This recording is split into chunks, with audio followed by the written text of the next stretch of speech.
বন্ধুরা, আজকে 15ই মার্চ রোজ রবিবার। 25 রমজান শেষে আমরা স্কুল বন্ধ ঘোষণা করি। সামনে ঈদুল ফিতর উপলক্ষে আজকে আমরা একসাথে ইফতারের আয়োজন করি এবং সকল সহকর্মীবৃন্দ সহযোদ্ধাবৃন্দ আমরা একসাথে ইফতার করি। ইফতারের ঠিক পূর্ব মুহূর্তেই আমরা একটি খুশির খবর পাই।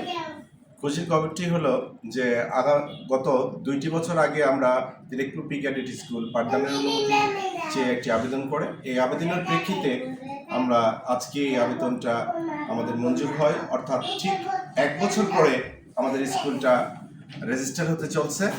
আর এই খুশিতেই আমরা ইফতারের শেষ মুহূর্তে এখন মিষ্টিমুখের আয়োজন করি। প্রথমেই আমরা শুরু করছি শিখা ম্যাডামকে দিয়ে। Thank you, sir. হ্যাঁ, Mubashira, Thank you. Tanu madam, Thank you, Reshma sir. Madam, তালিম, হুজুর স্যার, জুয়েল স্যার, বাবু স্যার, হ্যাঁ, এরপর আমাদের খালা। খালা খুশি তো? ও, জোরে একটা তালি দেন। আলহামদুলিল্লাহ, আলহামদুলিল্লাহ, সবাই খুশি।